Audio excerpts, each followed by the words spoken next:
Bem, então agora chegamos na última classe de quinidária dessa aula, que são os antozoários. Os antozoa, o nome, classe Anthozoa, é conhecido principalmente pelos corais em formato de leque, pelas anêmonas e pelos corais pétreos, que são responsáveis pela formação dos recifes de corais, que é um grupo bastante diverso. Então, vocês vão conferir lá no roteiro de aula os materiais e eu vou citando eles aqui e alternando com as imagens, mostrando mais detalhes. Bem, os antozoa, os antozoários, eles são subdivididos em dois grupinhos, como vocês devem se lembrar da aula teórica. Os hexacorallia ou zoantária e os octocorallia ou alcionária. A principal diferença que remete ao nome é que os hexacorallia apresentam simetria hexarradial, então essas estruturas, sujeitas a essa simetria são sempre múltiplas de 6, e no caso dos octocorallias, a simetria, as estruturas sujeitas à simetria são sempre múltiplos de 8. De forma geral, os hexacorallia, como vocês vão ver aí no resuminho, são as anêmonas, os ceriantos e algumas colônias de antozoários, assim como os corais pétreos. E os octocorallias são as gorgônias, os leques do mar e outros corais moles que a gente já vai ver a seguir.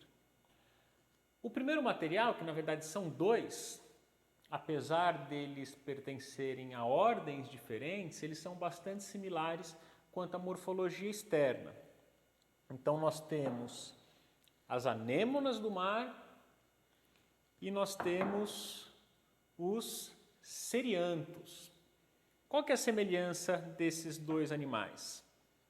Eles são antozoários solitários, eles não formam colônias e eles possuem muitos tentáculos na região em volta da boca e possuem uma longa coluna formando o principal eixo do corpo.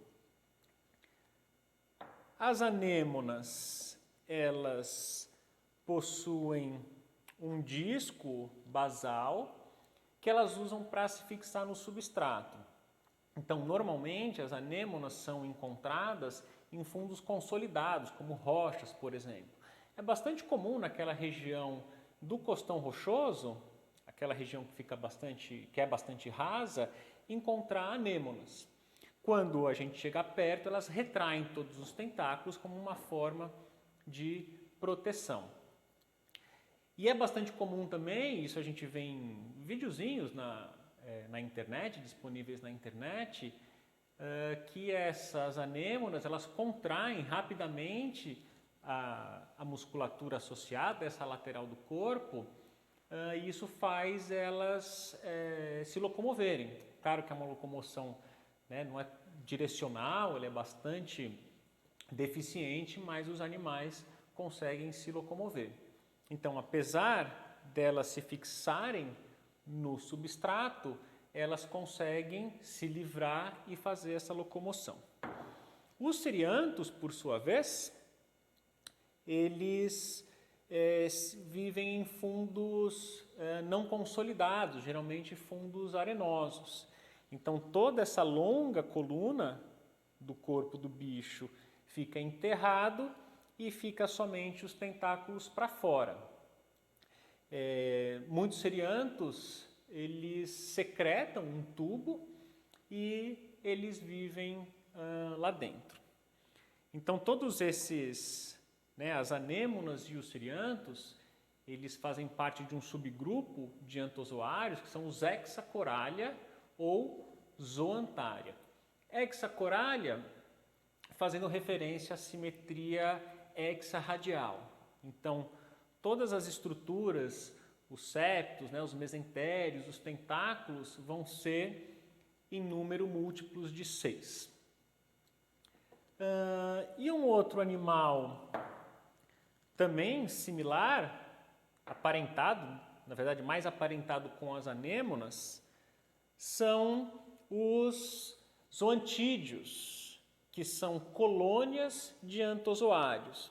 Aqui a gente está vendo um frasco com diversos fragmentos dessas colônias, a gente vai ver já em detalhes, né, a manipulação e algumas fotinhos sob a lupa, mas são animais coloniais bastante comuns em águas tropicais.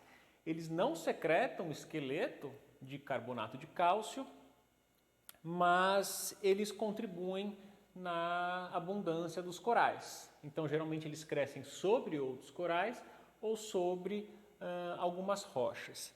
E o que dá para perceber, isso vai dar para ver mais em detalhe, que a parede do corpo de cada indivíduo da colônia é unida.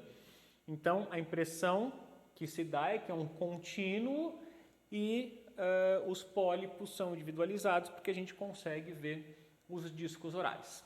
Então, agora vamos para o detalhamento desses animais.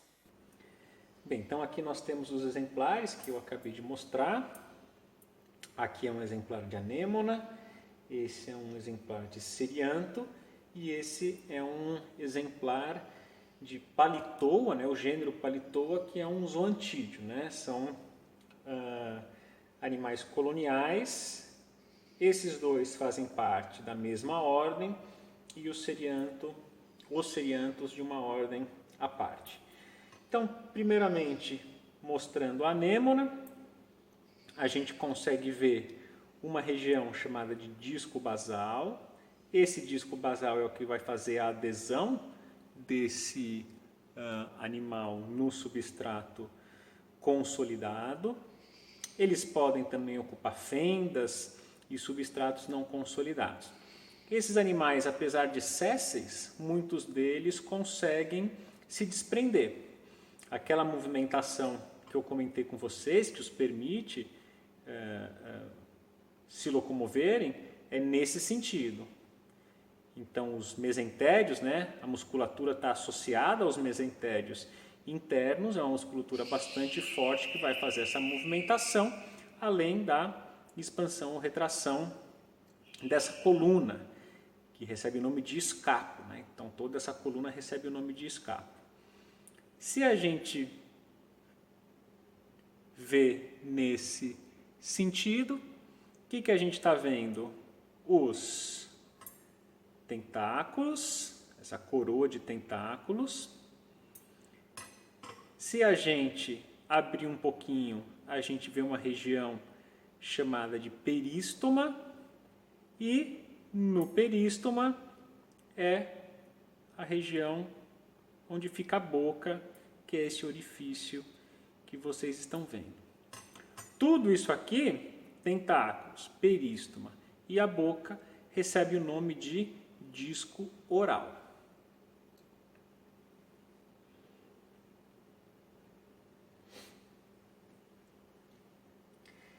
Bem, aqui nós temos uma colônia de antozoários zoantídeos, né, da família Zoantidae, chamado de Palitoa. Ele é bastante comum.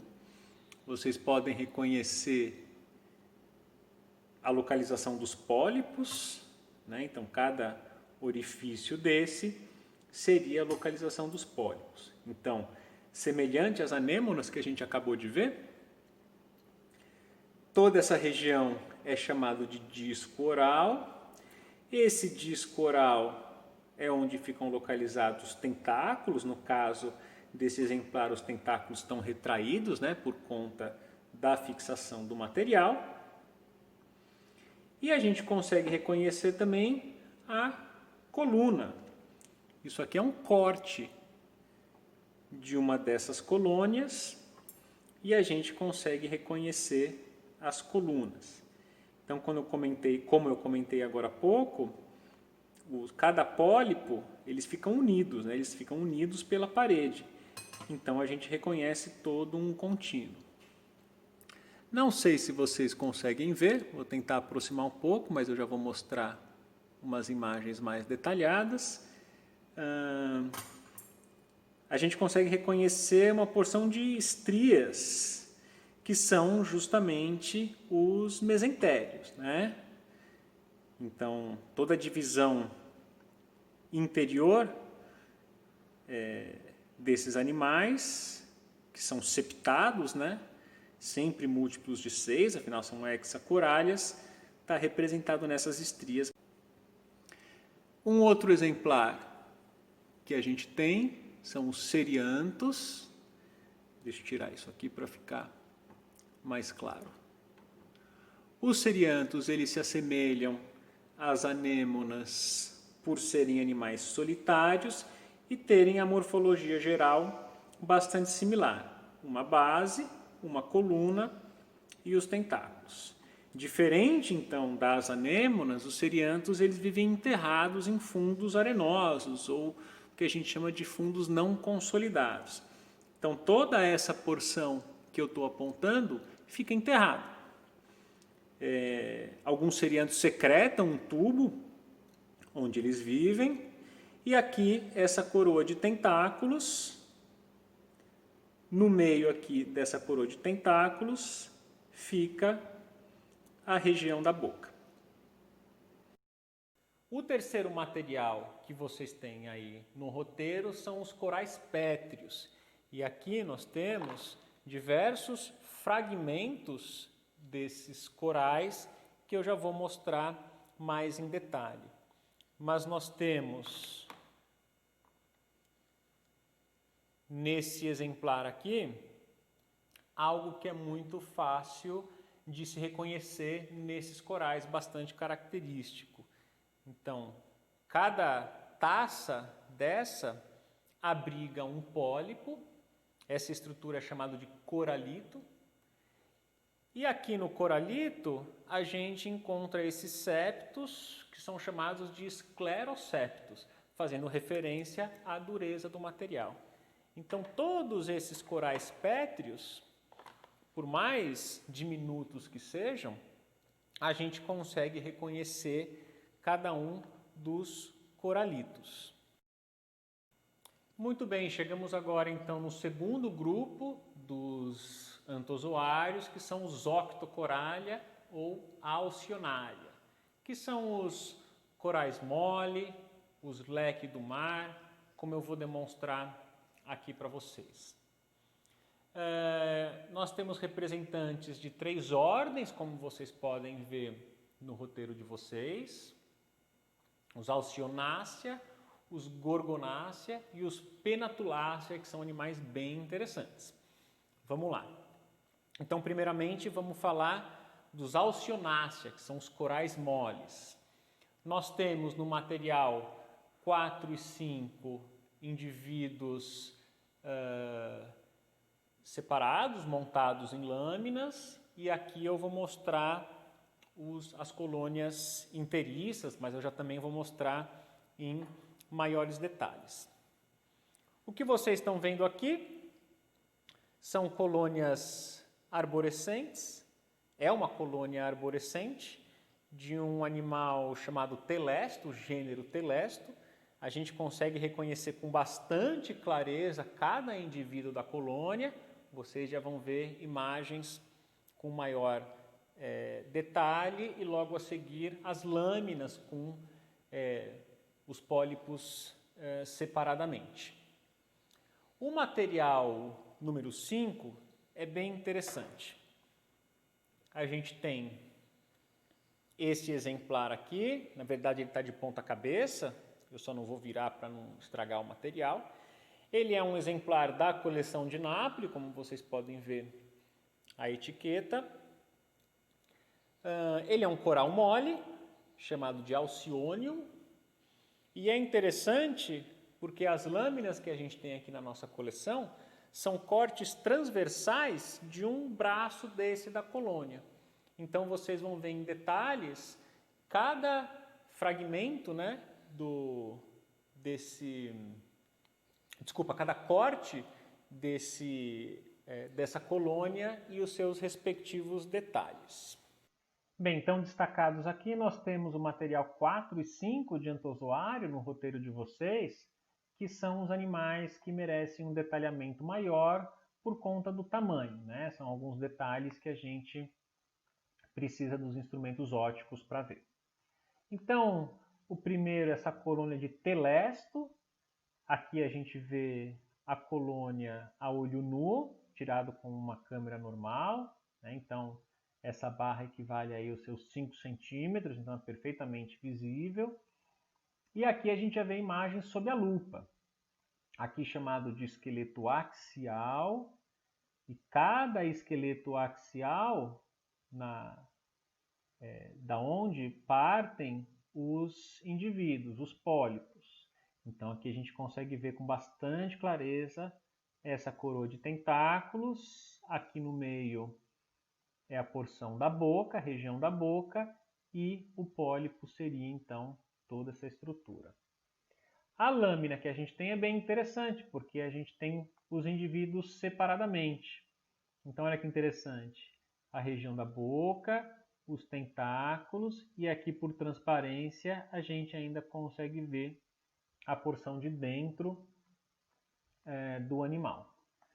Então, mais uma vez, né, os nossos tentáculos com as baterias de nematocistos. Então, toda essa aparência granulada, né, com umas verruguinhas, com umas bolinhas, é a concentração de nematocisto para fazer toda essa função alimentar, né? Então, assim como todos os quinidários, são animais carnívoros, predadores, que fazem uso das quinidas para provocar o envenenamento.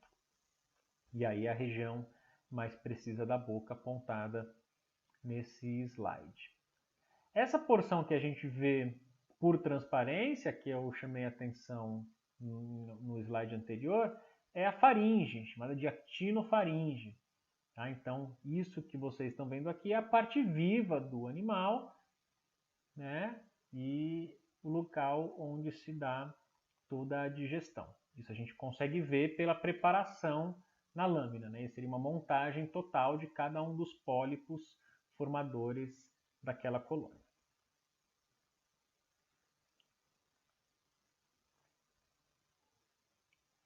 Esse material é uma colônia de alciônio.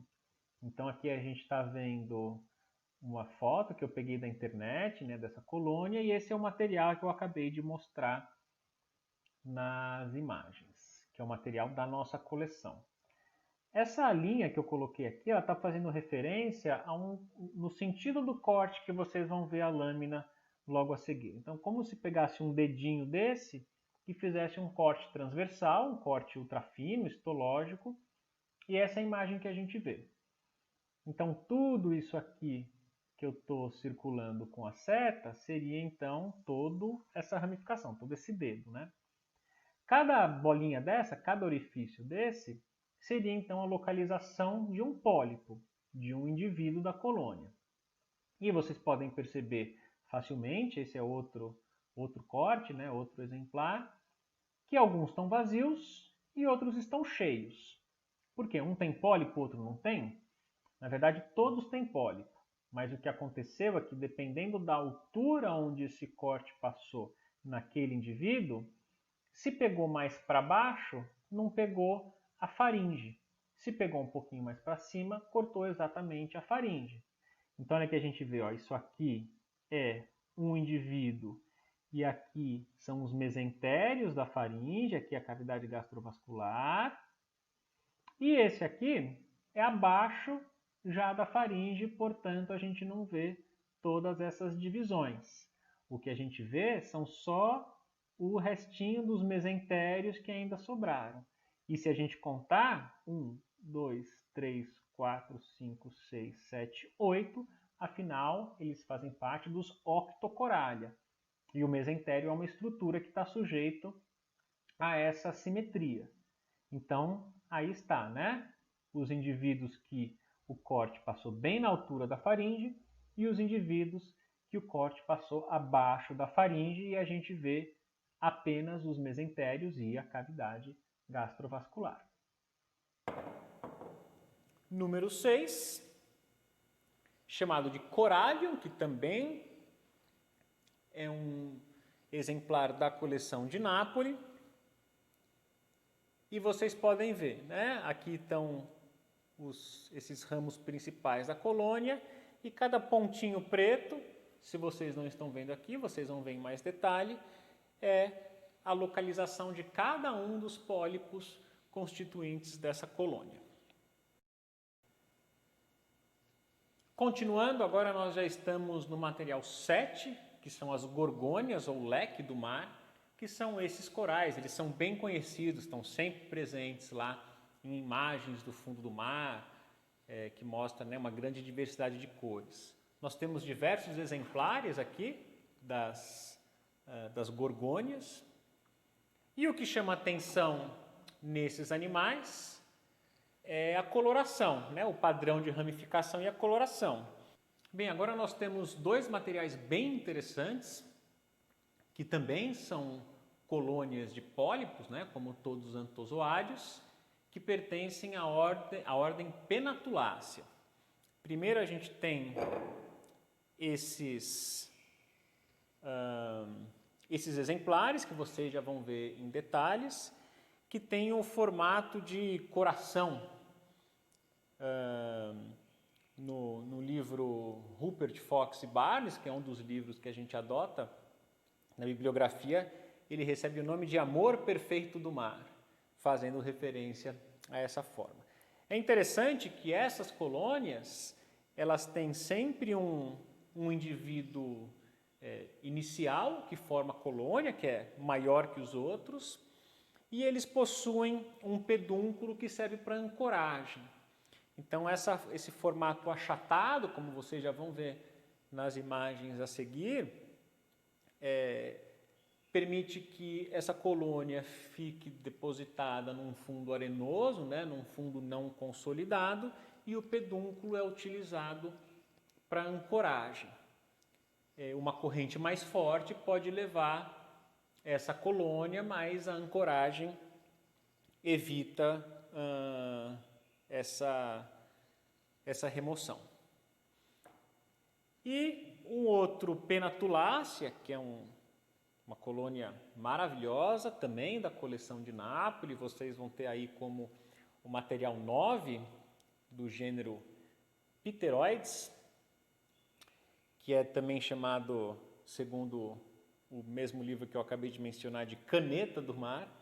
Eles possuem uma porção chamada de pedúnculo que fica inserido num substrato arenoso, um substrato não consolidado, uma raque principal, né, um eixo principal, onde se dispõem os conjuntinhos de pólipos. Então vocês vão ver com mais detalhe que dá para reconhecer muito bem cada um dos pólipos dessa colônia.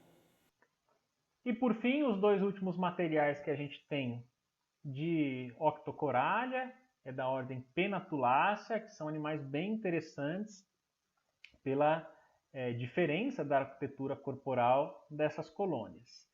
Esse aqui é o Amor Perfeito do Mar, ou o gênero Renila. Então, ele é dotado dessa porção em formato reniforme, né? Seria o mais correto, em formato de rim, ou cordiforme, né? Para os mais inspirados, onde ficam todos os pólipozinhos. E aqui a parte que faz a ancoragem. Então, essa colônia consegue se ancorar num substrato não consolidado, mas consegue mudar de local porque ela não fica fixa, ela fica apenas ancorada. E aqui é uma imagem da porção de baixo, né, que fica voltado para o substrato. Então aqui, cada uma desses círculos que a gente consegue reconhecer, a gente já vai ver imagens mais detalhadas, é o local de um pólipo. E esses círculos menorzinhos são pólipos modificados que têm uma função diferente na colônia. Então, a imagem que a gente estava vendo antes eram imagens a olho nu, afinal são colônias de tamanho considerável, né? Uns 5 a 10 centímetros. E aqui é uma imagem sob a lupa. Então aqui bem transparentezinho é um pólipo, chamado de autozoide, ele é responsável pela alimentação, tem os tentáculos, na próxima imagem vai dar para ver com mais detalhe. E aqui é um indivíduo modificado, é um pólipo modificado, chamado de sifonozoide, que ele é responsável pelo balanço hídrico dessa colônia. Então a entrada e saída de água de toda essa estrutura, dessa estrutura reniforme ou cordiforme, é controlada por esses indivíduos. Então eles que fazem toda essa função de entrada e saída de água de toda essa estrutura. Então essa superfície está cheia de autozoides e sifonozoides. Aqui é uma imagem com uma iluminação vinda de baixo do material, que a gente consegue reconhecer o pólipo um pouquinho mais detalhadamente, né? Então toda a coluna do pólipo e essa região aqui são os tentáculos e em volta dos tentáculos se abre a boca. Essa porção um pouquinho mais densa, um pouquinho mais escura é a faringe, né? Que a gente consegue ver por transparência. Então aí estão os amor perfeito do mar. E o segundo Penatulace que a gente tem, vocês já viram umas imagens lá no vídeo. Essa é uma imagem retirada da internet, que também tem a porção que faz a ancoragem, esse eixo principal, os eixos secundários, e aqui a gente consegue ver todos os pólipozinhos dispostos, parecido com uma pena, né? Daí o nome aí pteroides, algo como asa. E aqui, essa é a imagem do material que eu mostrei para vocês no vídeo, só que um pouquinho mais em detalhe. Então, cada projeçãozinha dessa aqui, ó, a gente consegue ver os tentáculozinhos, né? É um indivíduo de toda essa colônia. Bem, então como eu tinha comentado lá no início da aula, a gente percorreu todo o Filoquinidaria. Vocês viram que a gente tem uma rica coleção, temos representantes das 4 classes de quinidários e eu espero que tenha tudo ficado claro. Lembrando que toda demonstração de material que eu fiz aqui precisa do acompanhamento com o manual, com o roteiro, para que vocês tenham ideia de toda essa organização. Então, até a próxima aula.